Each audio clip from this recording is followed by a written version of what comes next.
Shalom, shalom, shalom, shalom, shalom, everybody.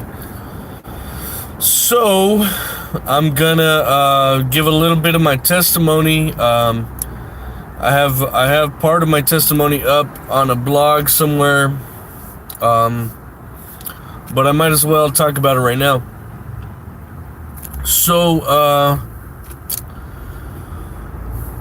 there was something strange going on with me as a kid.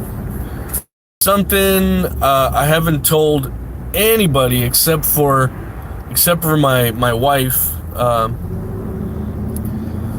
So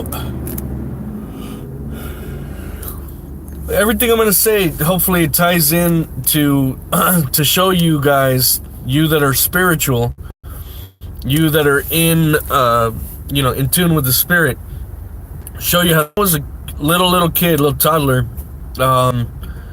I always felt like at night I was visited by, and I'll say this exactly how I'm gonna say it. I felt that I was visited by a spirit of a giant. Okay, so most people think of like ghosts that are like human size or human people. Well, I felt like I was visited by this gigantic, very giant, like invisible spirit being, okay? And I'm not gonna say too much about what that thing would put into my head. This is maybe a little too much. Maybe I'll put it in a separate blog or something. It's kind of hard to talk about. But anyways, so as a kid I kind of already had experienced like encounters with a spiritual nature of a spiritual nature. Now, I always felt kind of strange. I always felt a little bit of fear of something, fear of the dark, or fear that something was watching, or something was there, something invisible, typical stuff of a kid. I had this affinity and this proclivity as a kid to want to gravitate towards like creepy, dark, vampire, werewolf type things. Always felt that pull to the dark side, hold on, let me see if I'm going the right way.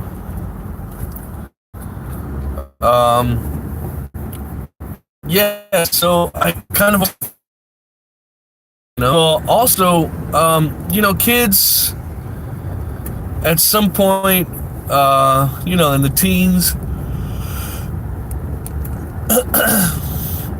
they begin to dabble with scary stories and Ouija boards and things. I never personally got involved with a Ouija board, but I could tell you I did much worse.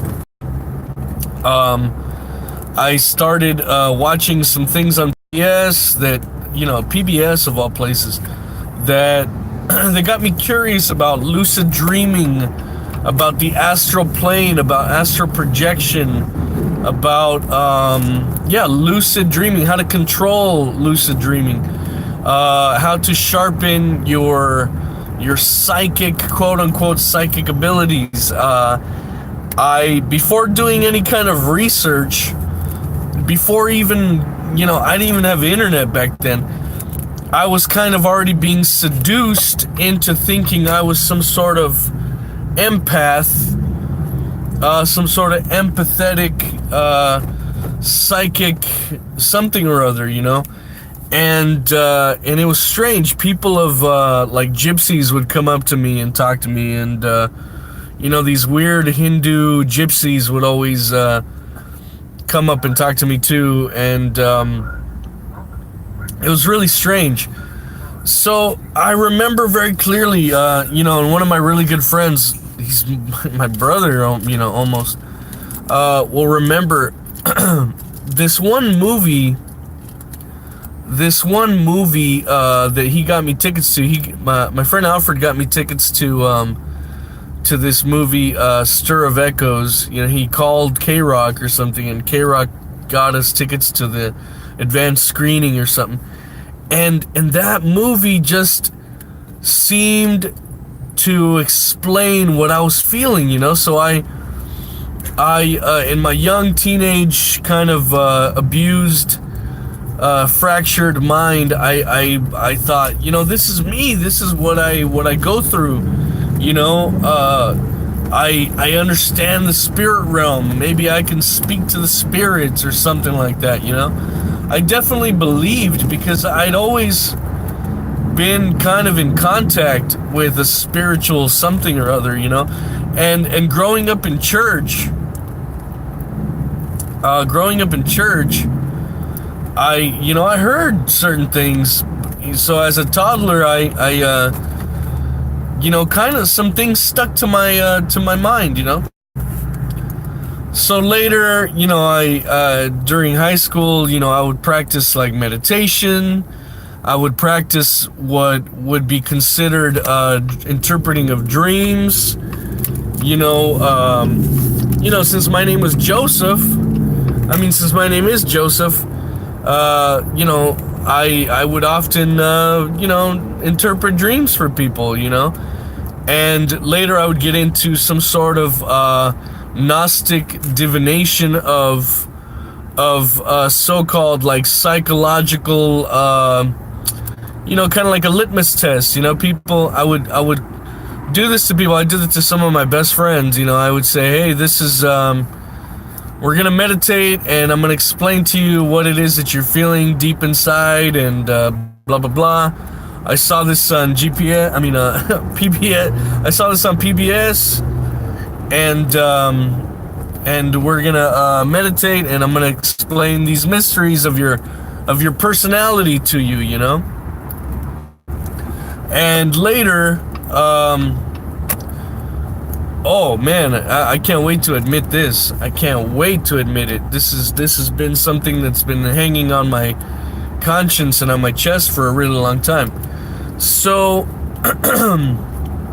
a bunch of my friends slept over one time, and they saw this big shadow. They thought it was my pops. They thought it was my Uncle Warren. They saw this shadow creep into the door as the guys were all sleeping on the floor in my room. And I was like, wow, that's crazy. I've seen that shadow in the house like very often, you know. So it was validation that they had felt something spiritual in the house, you know. Also, one of the first times that I went to my friend Derek's house, me,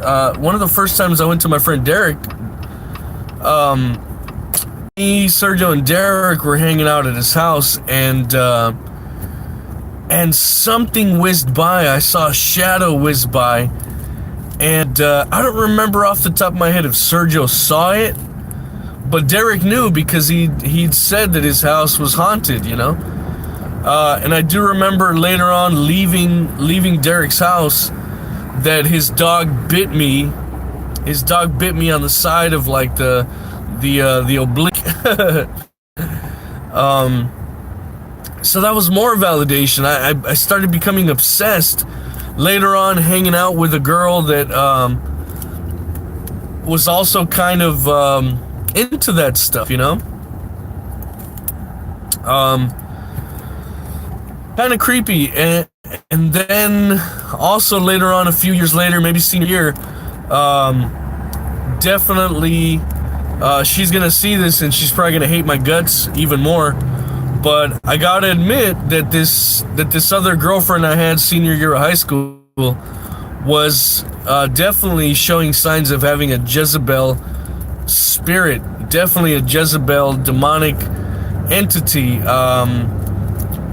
I would even go as far as to ask this particular girl that was my girlfriend in high school senior year of high school, to see if she had any occult background in her life or in her family. Maybe somebody from Haiti or something like that. She's gonna hate my guts, but oh well.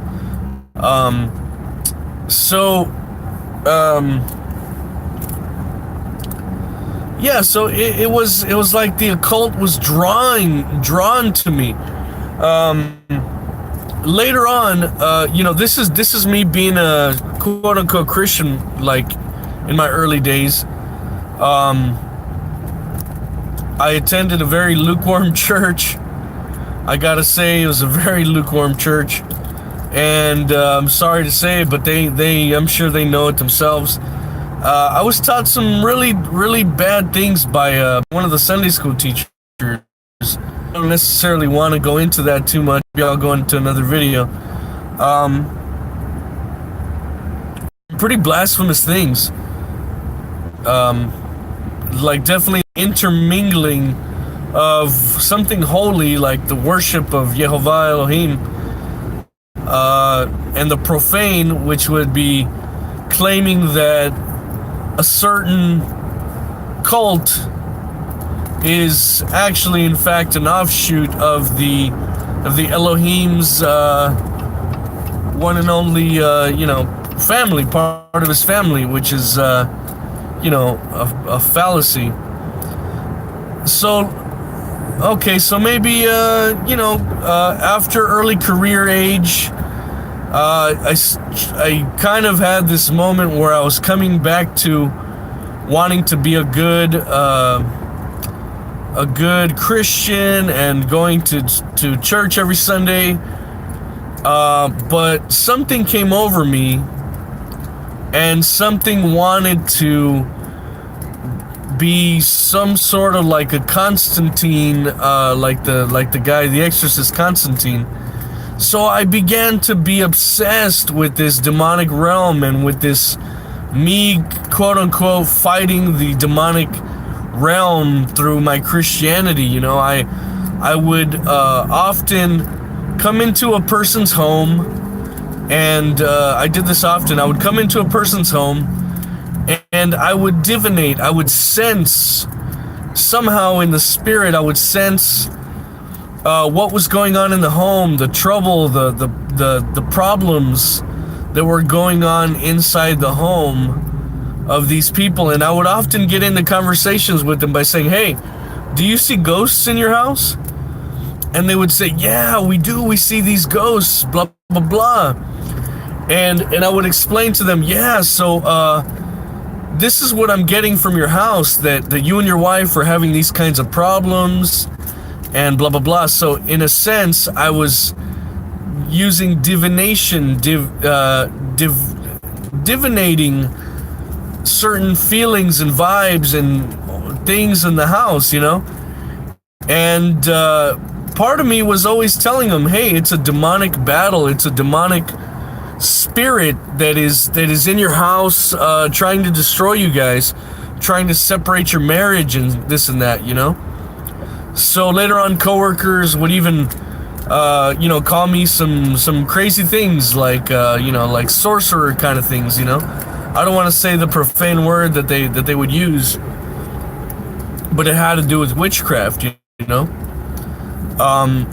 Later on in my artistic career, like in my fine art career, I began to paint very esoteric, very, honestly, to tell you the truth, very satanic and demonic things. I would paint things about the as above and whatever the heck, and I would paint a lot of goats with horns, and I was listening to a lot of heavy metal back then, and I was dressing like a punk rocker with spikes and skulls, and I had a leather jacket with a bunch of spikes and skulls, and I had a mohawk, and then I'm covered in pagan tattoos, which I regret, and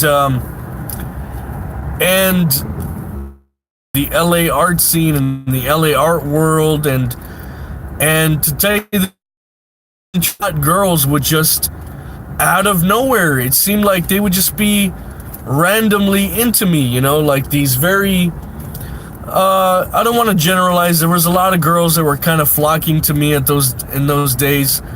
There was normal girls that just kind of wanted to date a guy. There was rocker girls that just were into the punk thing. There was other girls that might have been interested in me that didn't know why they were interested in me. They were just maybe thinking, there's something about him. He's kind of cool, but they weren't too sure. They were kind of iffy.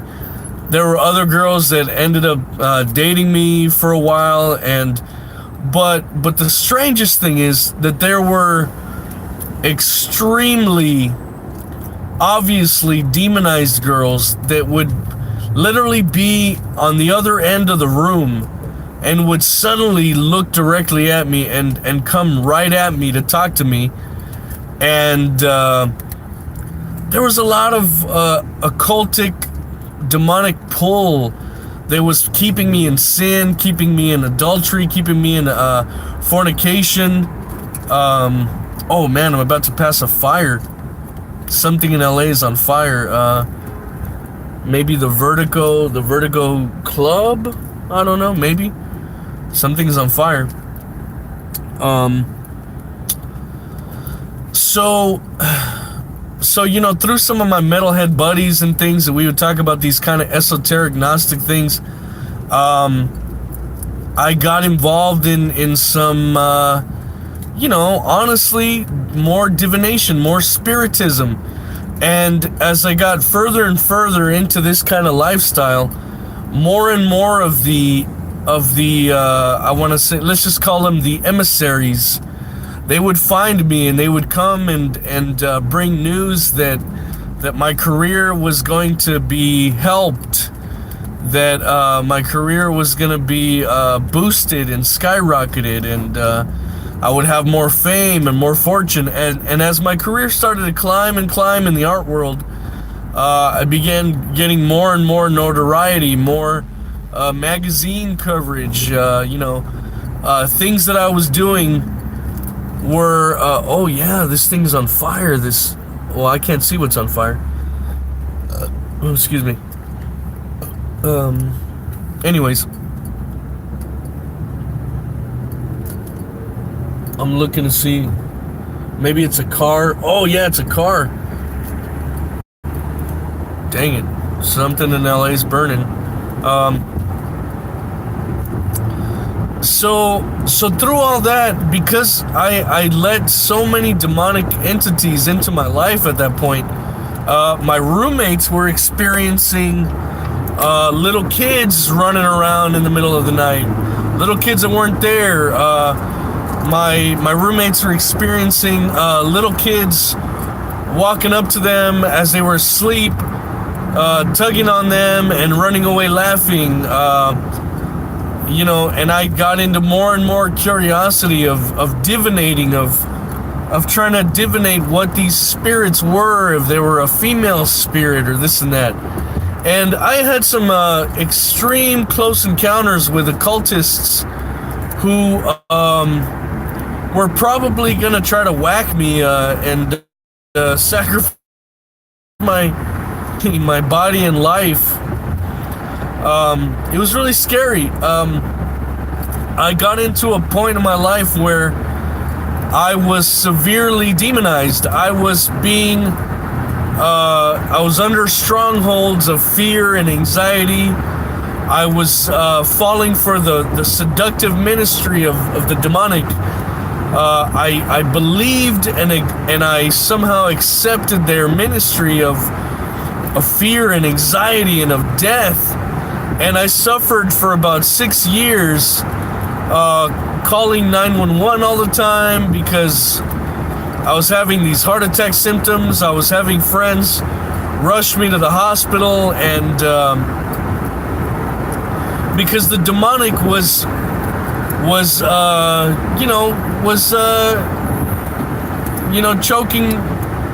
choking me into depression. Well, not depression, but anxiety. Oh man, I forgot another thing. When I was living with my friend Lou, we were practicing like CIA type stuff. We were trying to take a deck of cards and see if we could feel the deck of cards and see if we could sharpen our psychic abilities. Louis would often come home from work, and I would try to divinate. I would say, okay, I don't know your coworkers, I don't know where they live, I don't know anything. Let me try to divinate what I see inside your coworker's house. And he would say, oh man, that's crazy, yeah, it's so true, like, that was in his house, he had this kind of table, he had this kind of wall color, blah blah blah. And at the time when I was living with Louis, him and I were both suffering sleep paralysis. I remember a time where I felt like something sat on my chest, and I was fully awake, my eyes were open, and I was looking at my roommate next to me sleeping on the other, we had the same room, separate beds obviously, he was sleeping in his bed, I was sleeping in my bed, and I'm like, I could not speak, I was mute, and I could barely move my hand. I was trying to grab anything I could reach to throw at him and wake him up.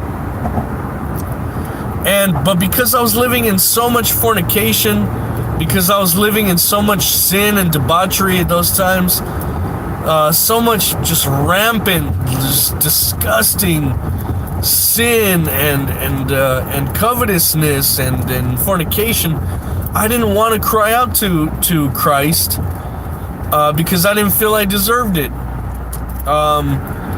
During that time, I ended up dating a girl who had a lot of demonic things happening around her, and honestly, I was being seduced in the mind to hurt this girl. And she would even jokingly say, "Man, you got this look, like, smoke some weed and chill out." And I was like, "No, I don't want to smoke any weed." She was like, "Why? Are you gonna like smoke weed and like flip out and kill me?" And I was like, how'd you know?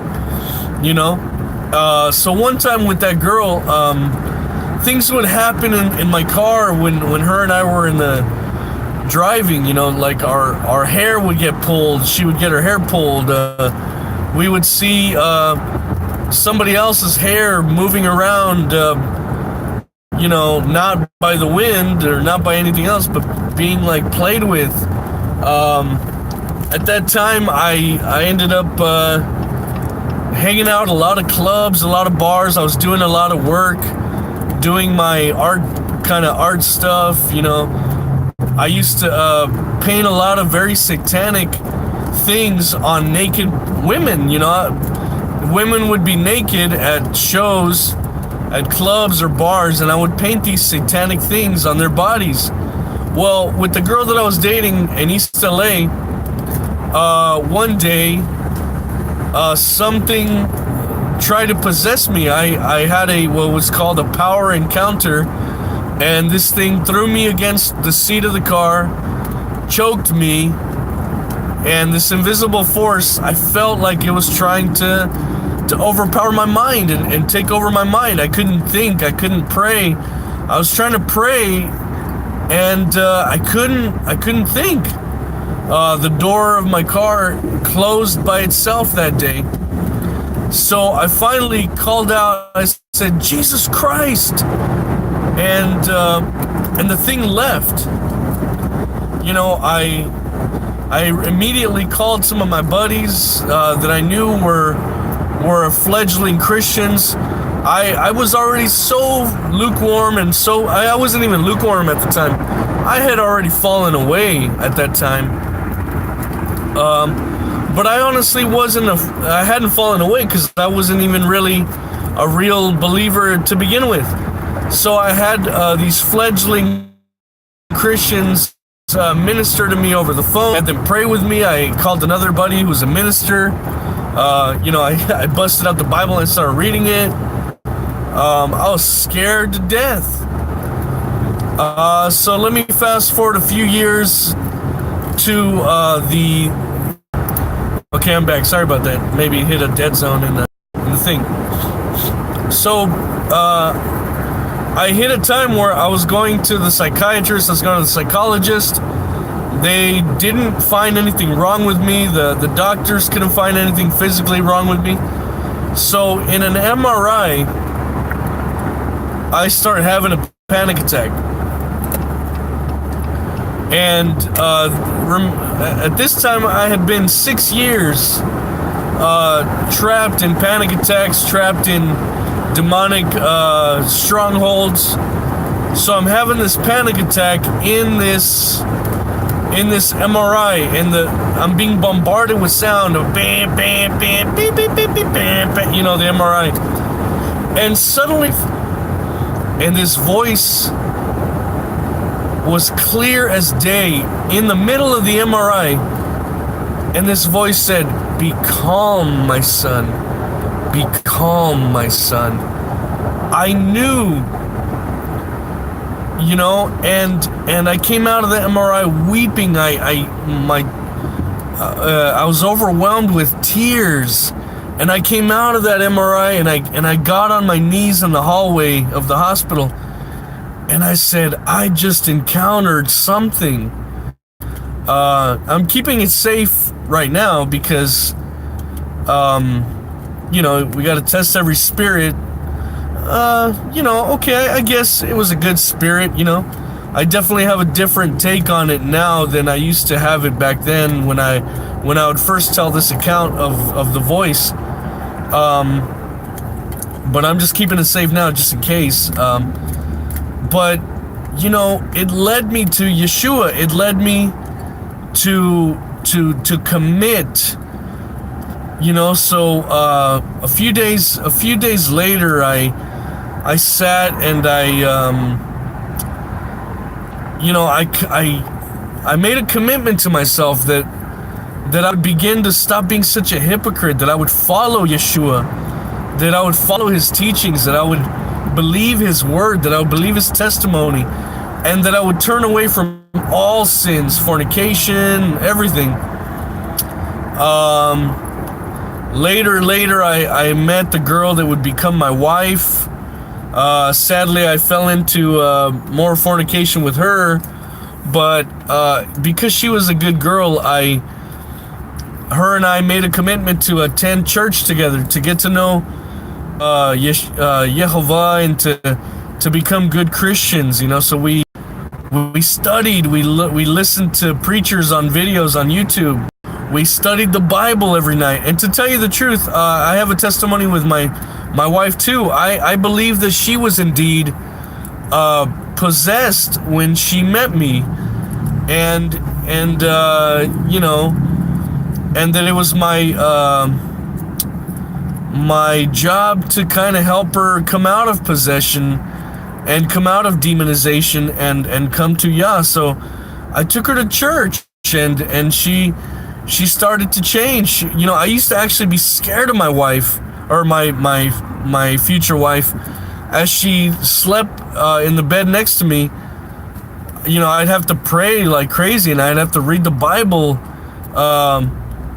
like, you know, before bed. And when I would pray, she would like clench her teeth and like gnash her teeth and look at me with hatred, and she didn't know why. And you know, I know that maybe she was demonized and she was maybe a little possessed back then. Skip forward to my wife and I, as before we were married, we suffered demonic attack after demonic attack, you know, because we were claiming to be Christians, but we were living in fornication. So, and we were seeing a lot of demonic things. We saw you know, brooms move around the house by themselves. I'm not even kidding. I am not even kidding. A broom, like I'm driving home from work, and my girlfriend, my future wife, told me, dude, this broom is moving by itself. And I told her, don't worry, it's probably just air or the wind or something, you know. And when I got home, I looked at the broom, and it started to move by itself, right in front of Suhei and I, by itself. my laptop turned on and started playing heavy metal music by itself. I saw the Grudge peek out of the bathroom, So Suhei and I, we decided we got to get right with Yah, we got to get married, and we got to end this fornication, and we got to commit to being real Christians, being real disciples of Yeshua, and going to the college church club over there and at our college, and just surrounding ourselves with other Christians, and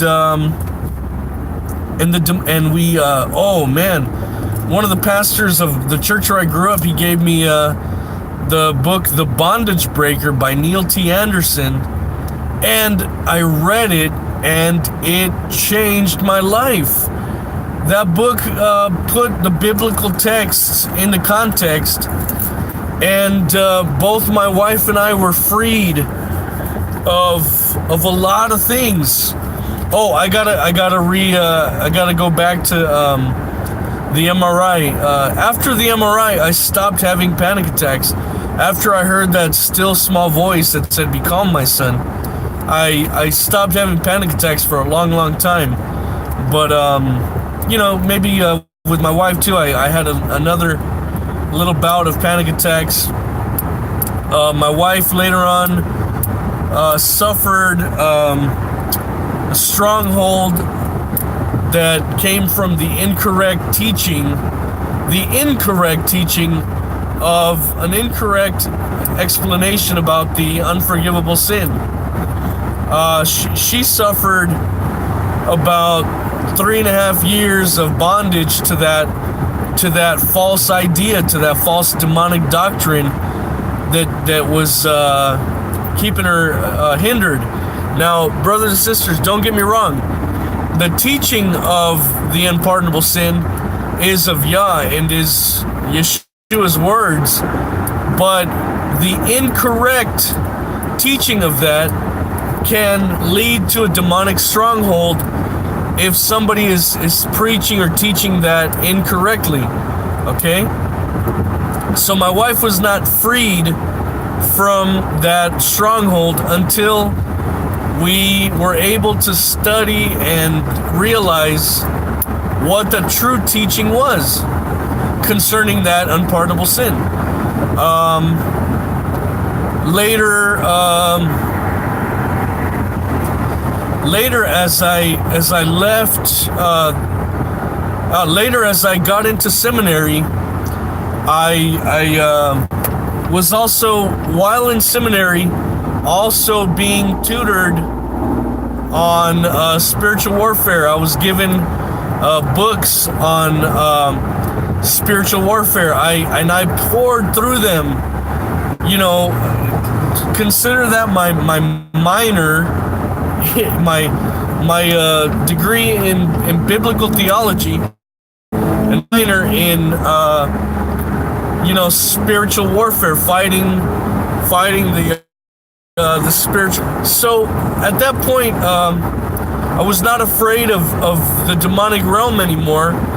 I actually got into doing ministry where I would go to people's homes and pray against the demonic, and I got results. So I took that as Yah putting me into that kind of ministry. I would, for many years, and to this day, I am approached by people who are being oppressed, and I've had a very fruitful ministry against the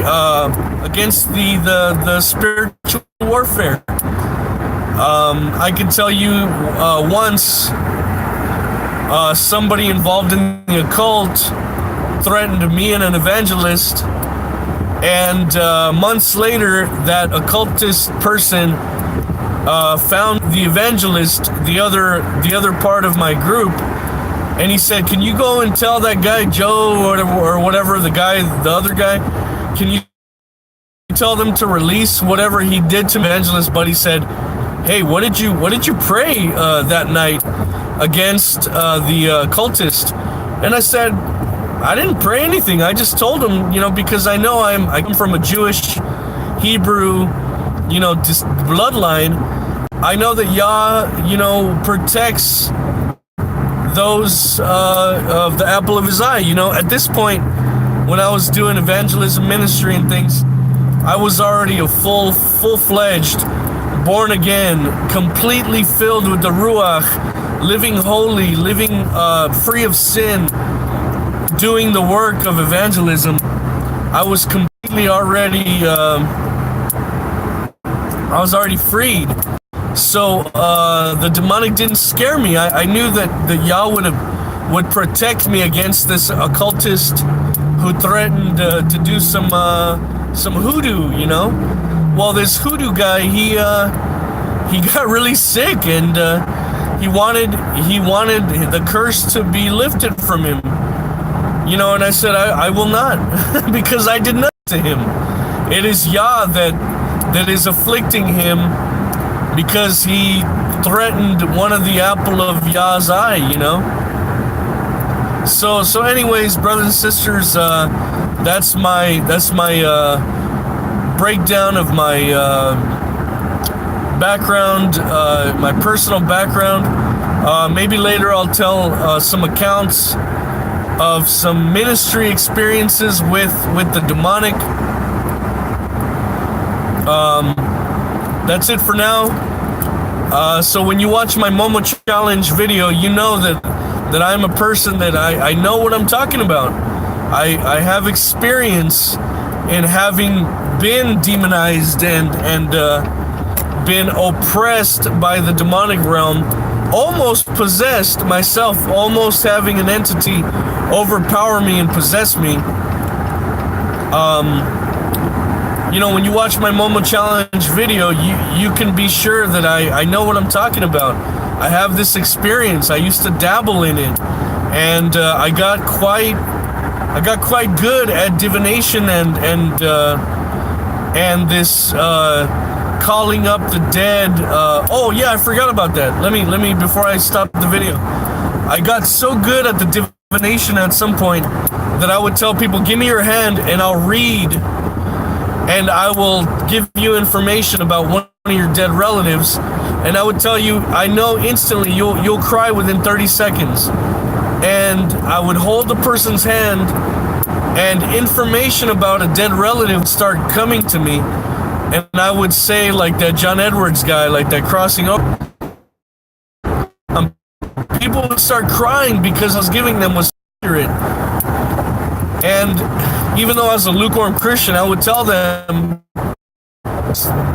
there's a demonic entity telling me this, because they watch you, they look at you, they observe you, and this information I'm receiving is probably from one of these things that knows you, So, I said I'm not psychic, I'm just tuned in to the spiritual realm, So anyways, now that I've graduated seminary, now that I've had a pastoral ministry, now that I've been an approved student of the Bible, I know that back then I was not only oppressed, but I was in delusion, thinking that I had some sort of powers. It was actually a false demonic power being used to keep me in deception, and Yah at some point, and I knew this would happen. I would pray, and I would say, "Oh Yah, Father, I know you're gonna get sick of me and my lies, me and my witchcraft. You're gonna let them like beat me up, like it says in the scriptures. Paul we know, and Peter we know, but who are you? Exactly what happened. Yah allowed me to be chastised by these tormentors, and it brought me to seek Him and to ask for Yeshua into my life and to be saved. Well, the subsequent years were years of sanctification and learning and refining through the Ruach HaKodesh fire, the fire burned through me and removed all the trash, all the dross, all the horrible things. So I hope, brothers and sisters, you believe my words in my Momo Challenge video. I know what I'm talking about.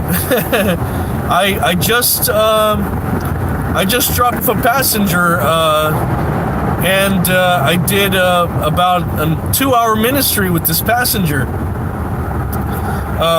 Beautiful person that I'm gonna hopefully disciple. And let me tell you, I do a lot of ministry pertaining to